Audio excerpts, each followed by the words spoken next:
నేను మొదటిసారిగా ఈ ఇంపాక్ట్ ప్రోగ్రాంలో పాల్గొంటున్నాను. అది కొంచెం భయమేస్తుంది. అక్కడ గంపనాగేశ్వరరావు ఇందాక డ్యాన్స్ చేయించారు కాబట్టి కొంచెం ఉత్సాహం వచ్చింది.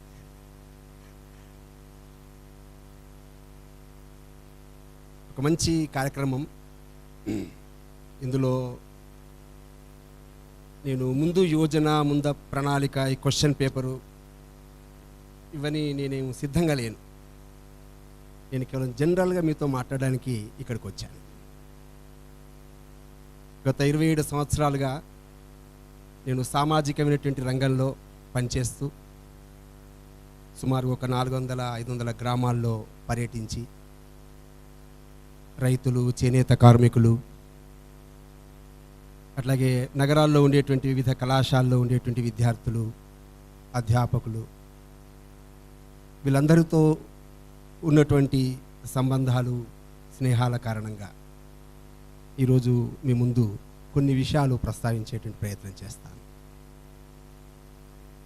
ఈరోజు మన కార్యక్రమంలో స్వామి వివేకానందుని యొక్క చిత్రపటాన్ని మనం ముందుంచుకున్నాం. స్వామి వివేకానంద ఆయన చూడగానే స్మార్ట్గా ఉన్నాడు కదండి. స్మార్ట్గా లేడు, ఉన్నాడా లేదా? ఈ స్మార్ట్ వ్యక్తి పాశ్చాత్య ప్రపంచంలో పర్యటిస్తుంటే ఒక మహిళ స్వామి వివేకానందని చూసి ఐ లవ్ యూ అంది స్వామి వివేకానందని. ఎందుకు అన్నారు? నేను నిన్ను పెళ్లి చేసుకుంటాను అన్నది ఆమె. ఎందుకు అంటే నీవు అందం, నేనందం, మన ఇద్దరి మధ్య వివాహ బంధం కుదిరితే పిల్లవాడు ఇంకా అందంగా ఉంటాడంది ఆమె. అప్పుడు స్వామి వివేకానంద అన్నాడు, నీవందం నేనందం, మన ఇద్దరి మధ్య వివాహ బంధం కుదిరితే పుట్టిన పిల్లవాడు అందంగా లేకపోతే ఎట్లా? అందుకే నన్ను నువ్వు కొడుకుగా భావించమన్నాడు స్వామి వివేకానందుడు.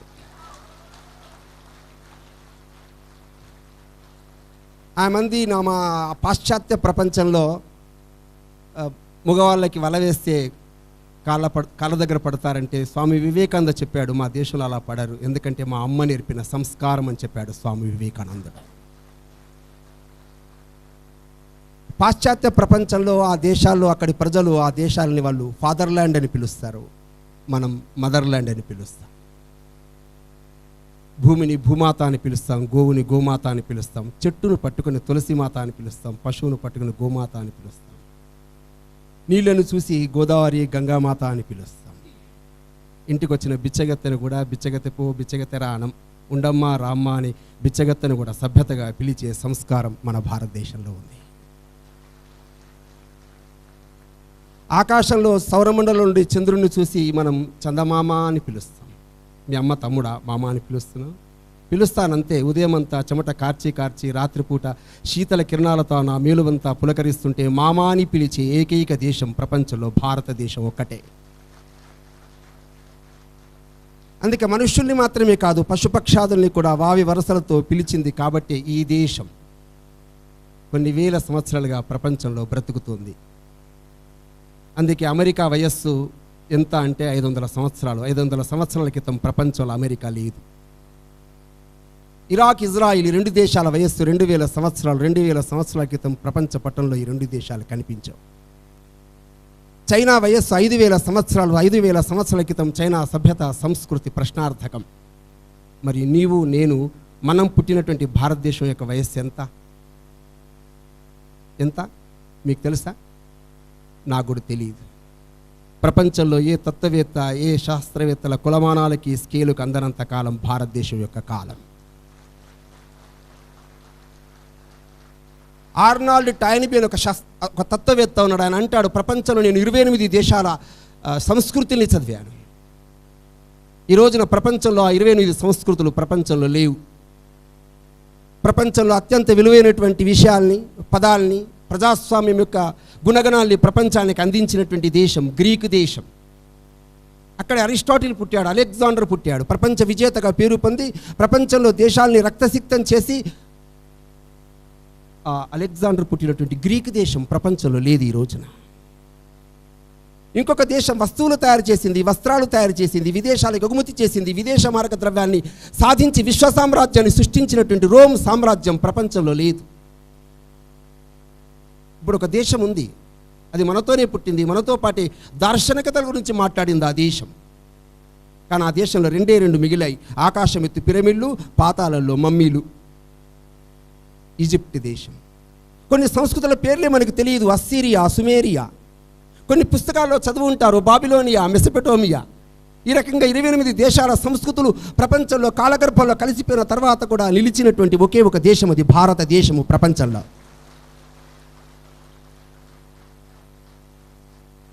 ప్రపంచంలో ఈ రోజున కనిపిస్తున్నటువంటి దేశాలు అగ్రదేశాలు. ప్రతి దేశం ఇంకొక దేశం మీద దాడులు చేసింది, దండయాత్రలు చేసింది. మీకు తెలిసిన ఆ ప్రపంచంలో ఒకే దేశం వేల సంవత్సరాలుగా ఏ దేశం పైన దాడి చేయనటువంటి దేశం భారతదేశం. అమెరికాలో ఉండేటువంటి ఒక చైనా రాయబారి చెప్తాడు, 200 సంవత్సరాల పాటు మా చైనాని భారతదేశం పరిపాలించింది అంటాడు ఒక పుస్తకంలో. ఇలా అని అడిగితే అసలు మేము ఎప్పుడు చైనా పైన యుద్ధం చేయలేమని. అప్పుడు ఆయన చెప్తాడు, 200 సంవత్సరాలు మా యొక్క చైనీయుల మనస్సులో బుద్ధుడు ఉన్నాడు, అతని ప్రబోధించినటువంటి కరుణ ఉంది, సమత ఉంది. అందుకే 200 సంవత్సరాల మా యొక్క హృదయాల్ని గెలిచినటువంటి దేశం భారతదేశం.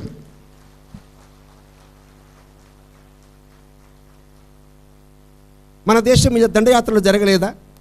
1200 సంవత్సరాల పాటు ఈ దేశం పైన దండయాత్రలు జరిగాయి. షేకులు, హూనులు, బర్బరులు, డచ్ వాళ్ళు, పోర్చుగీస్ వాళ్ళు, షేకులు, పఠానులు, మొఘలులు, ఆంగ్లేయులు ఒకరి తర్వాత ఒకరు ఈ దేశం పైన 1200 సంవత్సరాల దండయాత్రలు చేసిన తర్వాత కూడా లేచి నిలిచిన దేశము భారతదేశము ప్రపంచంలో.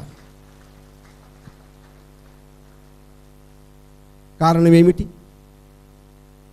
భారతదేశము ప్రపంచంలో అప్రతిహతంగా, నిరాఘాటంగా ప్రపంచంలో తనదైనటువంటి సంస్కృతిని ప్రపంచానికి వ్యాప్తి చేయడంలో ఉండేటువంటి రహస్యం ఏమిటి, మర్మం ఏమిటి? 2 అక్షరాలు ప్రపంచాన్ని నడిపిస్తుంది భారతదేశం. 2 అక్షరాలు కలిగిన వ్యక్తి భారతదేశాన్ని పరిపాలిస్తున్నాడు. 2 అక్షరాలు కలిగినటువంటి వ్యక్తి భారతదేశం యొక్క సంస్కృతిని ప్రపంచంలో పరివ్యాప్తితం చేస్తున్నాడు. ఎవరా 2 అక్షరాలు కలిగిన వ్యక్తి? ఎవరు? ఆ 2 అక్షరాలు కలిగిన వ్యక్తి ఎవరో కాదు, మన అమ్మ. అమ్మ అనే 2 అక్షరాలు. అమ్మకి ఇంగ్లీష్ రాదు, అమ్మకి ఈక్వేషన్లు తెలియదు, అమ్మకు గ్రామర్ తెలియదు, అమ్మ బీటెక్లు ఎంటెక్లు చదవలేదు.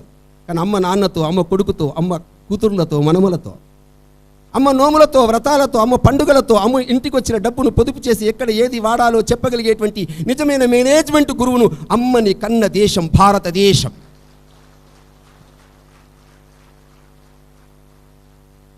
అందుకే స్వామి వివేకానంద చెప్తాడు, నేను ప్రపంచంలో, పాశ్చాత్య ప్రపంచంలో భారతదేశం ప్రపంచం మీద విజయం సాధించిందంటే నా వెనుకుండేటువంటి వ్యక్తి ఎవరు? మా అమ్మనే, భువనేశ్వరి దేవి నాకు పాఠాలు నేర్పింది. స్వామి వివేకానంద ఇంగ్లాండ్ నుంచి ఐర్లాండ్కి వెళ్ళినప్పుడు ఐర్లాండ్లో ఒక వనిత పరిచయం అవుతుంది, Margaret Elizabeth Nobel. Swami Vivekananda అడుగుతుంది, స్వామీజీ మీరు హిందూ మత ప్రచారం చేయడానికి వచ్చారా మా దేశానికి అని అడుగుతుంది. లేదు, నేను హిందూ మత ప్రచారం చేయడానికి రాలేదు. మరి ఎందుకు వచ్చారు? ఒక ముస్లిం మంచి ముస్లింగా ఉండాలి, ఒక క్రైస్తవుడు మంచి క్రైస్తవుడుగా ఉండాలి. ఎవరు ఆరాధించేటువంటి వ్యక్తి యొక్క హృదయం మానవీయ విలువలు కలిగిన మానవతావాదిగా ఉండాలి. నేను ప్రపంచంలో ధర్మ ప్రచారం చేస్తున్నానని చెప్పిన స్వామి వివేకానంద పుట్టిన దేశం భారతదేశం.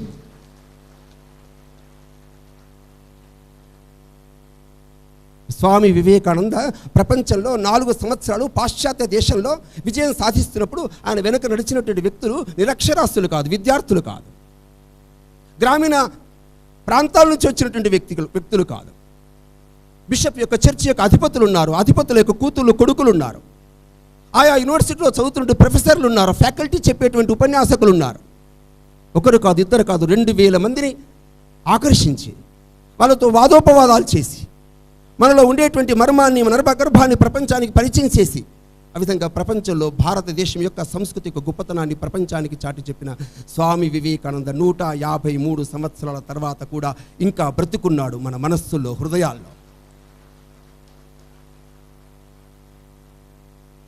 కానీ స్వామి వివేకానంద ప్రపంచంలో, పాశ్చాత్య ప్రపంచంలో తిరుగుతున్నప్పుడు అతనికి భిక్షం పెట్టలేదు, అన్నం పెట్టలేదు ఎవరు కూడా. స్వామి వివేకానంద చికాగో సభలో మాట్లాడినందుకు గొప్పవాడు కాలేదు. స్వామి వివేకానంద ప్రపంచంలో ఉండేటువంటి గొప్ప గొప్ప మేధావుల యొక్క పుస్తకాలు అధ్యయనం చేసిన కారణంగా గొప్పవాడు కాలేదు. స్వామి వివేకానంద చికాగో సభలో 2 నిమిషాల పాటు అనర్గళంగా భాషించినటువంటి కారణంగా గొప్పవాడు కాలేదు. స్వామి వివేకానంద అందగాడు కాబట్టి ఆకర్షించలేదు. ఏ రోజున స్వామి వివేకానంద చికాగో సభలో మాట్లాడాడో, ఆ మాట్లాడిన రోజున ఏ ఇంట్లో రాత్రి నిద్రపోయాడో, ఆ పడుకున్న ఇంట్లో అతనికి ఇచ్చినటువంటి పరుపు మీద పడుకోలేదు. అతను పంచభక్ష పరమాణాలు స్వీకరించేది, ఇచ్చినటువంటి ఫలాలు స్వీకరించలేదు. స్వామి వివేకానంద ఏడుస్తున్నాడు, చిన్నపిల్లాలు ఏడుస్తున్నాడు, వెక్కి వెక్కి ఏడుస్తున్నాడు, రోదిస్తున్నాడు. తూర్పున ఉండేటువంటి భారతదేశాన్ని చూద్దామని చెప్పేసి కిటికీ తెరిచి ఆకాశంలో అంతరిక్షం వైపు చూస్తూ, ఓ జగజ్జనని, ఈ అమెరికా వాసులు ఏం పుణ్యం చేశారని చెప్పేసి వీళ్ళకి వినోదాలు ఇచ్చావు, విలాసాలు ఇచ్చావు. నా భారతీయులు ఏం పాపం చేశారని దీనులుగా దుఃఖితులుగా మార్చావు. మీకు తెలిసిన స్వామి వివేకానంద బ్రతుకున్న కాలంలో భారతదేశంలో 23 సార్లు కరువు, క్షామం ఈ దేశంలో ప్రభవించింది. ఈ దేశంలో వాళ్ళ యొక్క రోదనలు, వాళ్ళ బాధలు ప్రత్యక్షంగా తిరిగాడు, చూశాడు స్వామి వివేకానంద. స్వామి వివేకానంద మేధస్సు పుస్తకాల కారణంగా పెంచుకోలేదు. ఈ దేశంలో ఆమూలాగ్రం నడిచి పర్యటన చేసినటువంటి కారణంగా ఆ రోజున ఆ జగజ్జనుని ప్రార్థిస్తూ, అమ్మ, నా భారతీయులకు, నా పేద ప్రజలకి, దుఃఖితులకి, తాడితులకి, దళితులకి, పేదలకి ఏదైనా మార్గం చూపించమ్మా అని వెక్కి వెక్కి ఏడ్చినటువంటి మానవ కరుణార్ద్ర హృదయుడు, కరుణాంతరంగుడు స్వామి వివేకానంద. అందుకే గొప్పవాడయ్యా.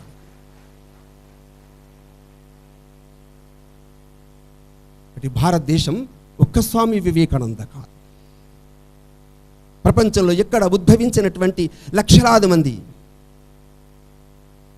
మంచి మనస్సు కలిగిన వ్యక్తులు ఈ దేశంలో జన్మించారు, మహానుభావులు ఈ దేశంలో జన్మించారు. మన భారత రాజ్యాంగ నిర్మాత డాక్టర్ బిఆర్ అంబేద్కర్ 1913లో కొలంబియా యూనివర్సిటీకి వెళ్ళి పట్టా స్వీకరించి 1917లో గుజరాత్కి వచ్చి వడోదరలో ఉద్యోగం చేస్తున్నప్పుడు ఎదురుగా ఉన్నటువంటి ప్యూన్ ఫైల్ని చేతికి ఇవ్వలేదు, విసిరేశాడు టేబుల్ పైన. ఒక మహర్కులంలో జన్మించి అంటరానివాడుగా ఉండేటువంటి వ్యక్తి ఆఫీసరా వెక్కిరించాడు. ఆ రోజున మధ్యాహ్నం లంచ్ అవర్లో డాక్టర్ బిఆర్ అంబేద్కర్ బయటికి వెళ్ళి చెట్టు కింద కూర్చుని ఏడుస్తున్నాడు. నేను చదువుకున్నాను, ఇంగ్లీష్ చదువుకున్నాను, నేను కోటేసుకున్నాను, టై పెట్టుకున్నాను. ఒకేసారి ఇంగ్లాండ్లో, అమెరికాలో సైమిల్టేనియస్గా 4 రకాల పట్టాలు స్వీకరించాను. అర్థశాస్త్రంలో, న్యాయశాస్త్రంలో పట్టాలను స్వీకరించాను. అందుకోసం ఎడవలేదు, నన్ను అంటరాని వాడిగా చూశాడని ఎడవలేదు. నేను చదువుకున్నామని నాకే ఇటువంటి అన్యాయం జరిగితే, నాకే ఈ రకంగా అంటరాని వాడి పేరుతో దూరంగా ఉంచితే, నా వెనుకుండేటువంటి కోట్లాది మంది దళితుల యొక్క పరిస్థితి ఏమిటని దళితుల కోసం ఏడ్చినటువంటి పేద జనబాంధవుడు అంబేద్కర్ పుట్టినటువంటి దేశం భారతదేశం.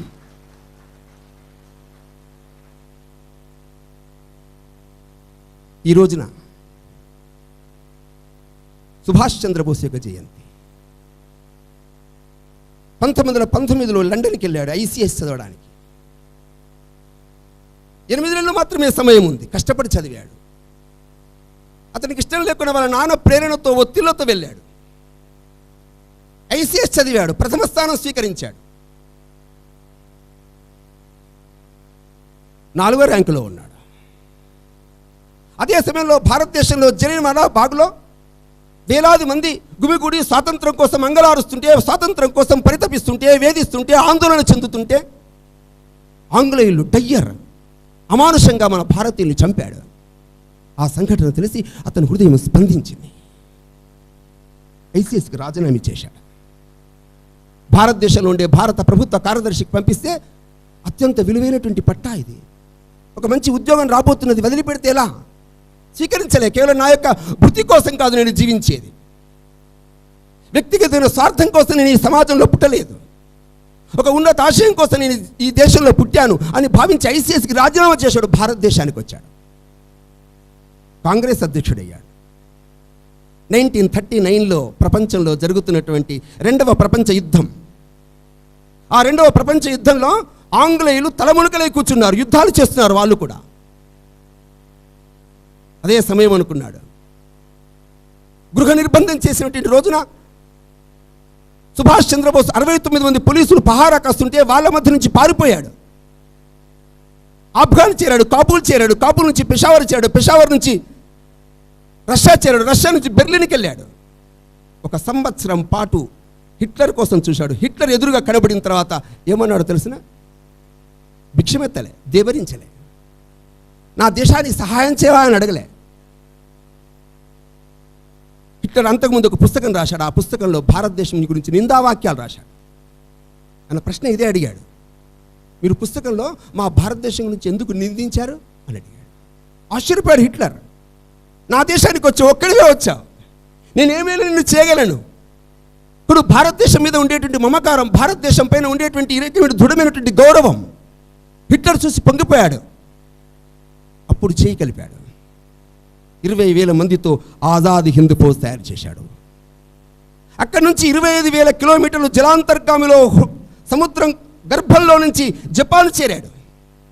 40,000 మందితో సైన్యం నిర్మాణం చేశాడు. 1943 అక్టోబర్ 21వ తేదీన భారతదేశంలో అండమాన్ నికోబార్ దీవుల్లో త్రివర్ణ పతాకం ఎగరేశాడు. గుర్తుపెట్టుకోండి, 1947లో ఈ దేశానికి స్వతంత్రం వచ్చినప్పుడు జవహర్లాల్ నెహ్రూ ప్రధానమంత్రి ఎర్రకోట మీద త్రివర్ణ పతాకం ఎగరేస్తాడే, అంతకుముందే 4 సంవత్సరాల ముందు భారతదేశం మీద త్రివర్ణ పతాకం ఎగరేసినటువంటి అనధికార ప్రధానమంత్రి సుభాష్ చంద్రబోస్ పుట్టిన దేశం భారతదేశం. ఎంత దృఢమైనటువంటి విశ్వాసం ఉండాలి. ఒక్కడే వెళ్ళి 40,000 మందితో భారతదేశం మీద దాడి చేయడం అంత సులభమైనటువంటి విషయం కాదు, సాధ్యమైనటువంటి విషయం కాదు. అతని జయంతి జరుపుకుంటున్నాం ఈ రోజున. ఎందరో మహానుభావులు ఈ దేశంలో జన్మించారు. భారతదేశం ప్రపంచంలో ఉన్నతంగా ఎందుకు నిలుస్తుంది అంటే ఈ దేశంలో మహానుభావులు పుట్టారు కాబట్టి. వాళ్ళు వాళ్ళ గురించి ఆలోచించలేదు. నేరస్తులు, దొంగలు, స్వార్థపరులకు కూడా క్రమశిక్షణ ఉంటుంది. వాళ్ళు కూడా సంఘటితంగా ఉంటారు. వాళ్ళు కూడా వాళ్ళ ప్రయోజనం నెరవేర్చడం కోసం ప్రయత్నం చేస్తారు. కానీ కేవలం క్రమశిక్షణ, కేవలం ప్రయోజనాలు కాదు, ఉన్నతమైన ఆశయాలు ఉండాలని కోరుకున్నటువంటి మహానుభావులు పుట్టారు ఈ దేశంలో. విశాలమైన భావనతో సమాజంలో 10 మందికి మేలు చేద్దామనే భావనతో ఈ దేశంలో పుట్టారు. అందుకే భారతదేశం ప్రపంచంలో బ్రతుకుతుంది. ఈ దేశంలో పుట్టినటువంటి భారతీయుడి యొక్క నిజమైనటువంటి ధ్యేయ వాక్యం ఏమిటి? నా దేశం ఎప్పుడో చెప్పింది, పుట్టినప్పుడే నా భారతదేశం చెప్పింది. ఏమిటి ఆ ధ్యేయ వాక్యం? నీ ధ్యేయం ఏమిటి? నీ లక్ష్యం ఏమిటి? ప్రపంచంలో అనుభవపూర్వకంగా తెలిసినటువంటి ఒక వివేకానందుడు, సుభాష్ చంద్రబోస్, డాక్టర్ బిఆర్ అంబేద్కర్ ఇలాంటి లక్షలాది మంది మహానుభావుల జీవితాలే ఆదర్శాలుగా చూస్తే సర్వేపి సుఖినః సంతు సర్వే సంతు నిరామయ సర్వే భద్రాని పశ్యంతు మా కశ్చిత్ దుఃఖభాగ్ భవేత్. ప్రపంచంలో ఎవరు దుఃఖంగా ఉండకూడదు, ఎవరు అనారోగ్యంగా ఉండకూడదు, అందరూ సుఖంగా ఉండాలని కోరుకునేటువంటి దేశం, అందరి కోసం కోరుకునే దేశం భారతదేశం. ఇది నా యొక్క జీవిత ధ్యేయం. బ్రిటానికా ఎన్సైక్లోపీడియా అనే గ్రంథంలో రాస్తుంది, ప్రపంచంలో మొట్టమొదటి గ్రంథం ఏది? ఋగ్వేదం. అప్పటి వరకు పుస్తకాలు ప్రచురించబడలే ప్రపంచంలో. ఆ ఋగ్వేదంలో రాస్తుంది, సంగచ్చద్దం సంవదధ్వం సంభోమనాంసి జానతాం. కలిసి నడుద్దాం, భుజం భుజం కలిపి నడుద్దాం, స్వరం స్వరం కలిపి పాడుదాం. అంతరిక్షంలో ఉండేటువంటి సూర్యుడు, అగ్ని, వాయువు, జలము ఇవన్నీ కూడా పరస్పరం అవిరోధంగా, ఎవరు విరోధంతో లేరు, సహభావంతో, సద్భావనతో, సామరస్యంతో వాళ్ళ పనులు చేస్తున్నాయి. ప్రపంచంలో ఇవన్నీ చేస్తున్నాయి కనుకనే ప్రకృతి ఉంది. అదే మాదిరిగా మనం కూడా సద్భావంతో, సామరస్యంతో సహజీవనం చేయాలనేటువంటి ఒక ఉన్నతమైనటువంటి ఆదర్శాన్ని, ధ్యేయాన్ని ప్రపంచానికి అందించిన ఒక ఋగ్వేదం యొక్క ప్రాచీన వారసత్వాన్ని పుణికిపుచ్చుకుని నడుస్తున్నటువంటి దేశం భారతదేశం. 1948 జనవరి 29వ తేదీన అలీగఢ్ ముస్లిం విశ్వవిద్యాలయంలో ప్రధానమంత్రి నెహ్రూ మాట్లాడతారు. మన దేశానికి ప్రపంచంలో ఒక ప్రాచీనమైనటువంటి ఒక విజ్ఞానాన్ని, ప్రాచీనమైనటువంటి ఒక విజ్ఞానాన్ని మన యొక్క పూర్వీకులు మనకు అందించారు. మత విశ్వాసాలు కలిగిన వాళ్ళు ఉంటారు, మతం పట్ల విశ్వాసం లేని వాళ్ళు కూడా ఉండొచ్చు బహుశా ప్రపంచంలో, భారతదేశంలో. అయినా సరే మనమందరం ఒకటే పరంపరకు చెందినటువంటి వాళ్ళం. మనందరం కలిసి జీవించాలి, కలిసి నడవాలి. ఇటువంటి ఉన్నతమైన ఆశయం కోసం ఆ రకంగా మనం సమాజంలో ఐక్యతను సృష్టించాలని చెప్పారు.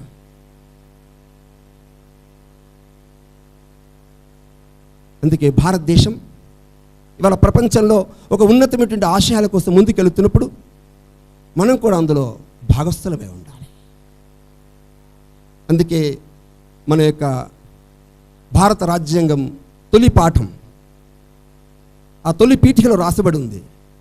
ఏమని రాస్తుందంటే, భారతీయులమైన మేము భారతదేశం కోసం, భారతదేశం యొక్క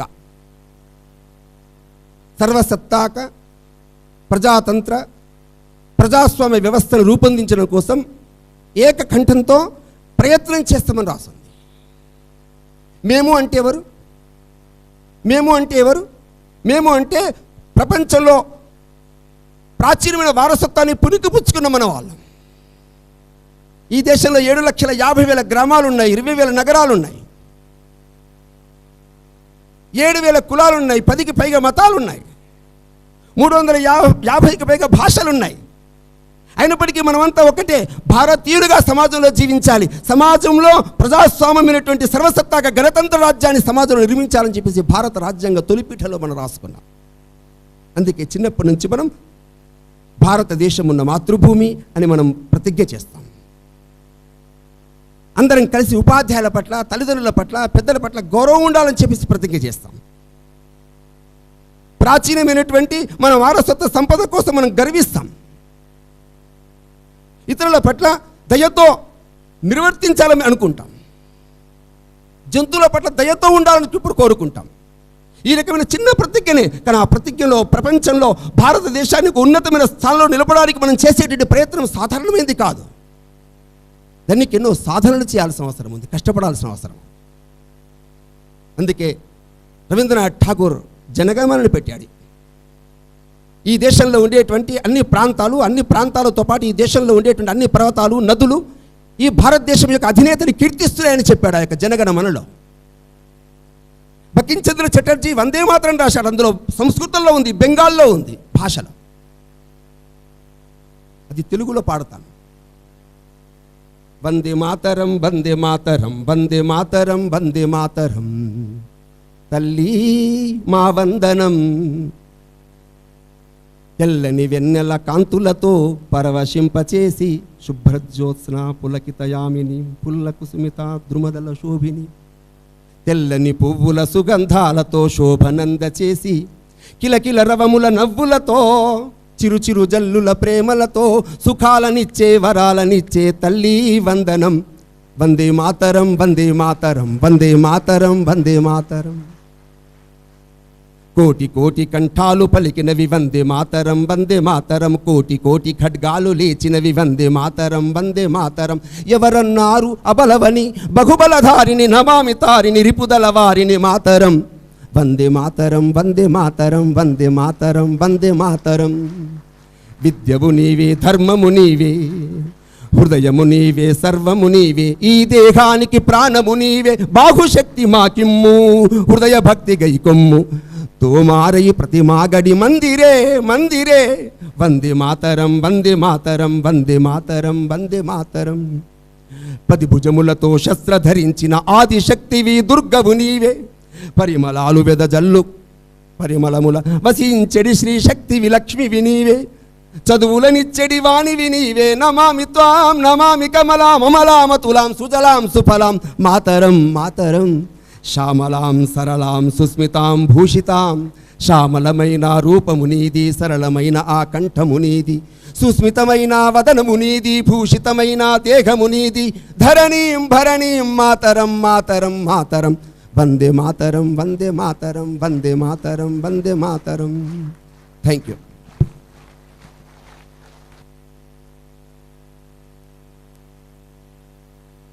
Okay, friends, are you ready? I request Venkat Foundation to felicitate Appala Prasad garu. Sir, మీరు దయచేసి నో అనుకుంటే మా అన్ని ఇంపాక్ట్లకు మీరు రావాల్సిన కోరుతున్నాం సార్. మేము ఎక్కడ చేసినా మీరు రావాలని కోరుతున్నాం సార్. మా యూత్కు తెలియని విషయాలు చెప్తున్నా, మీరు ఇంకా రావాలి సార్. ఏమంటారు?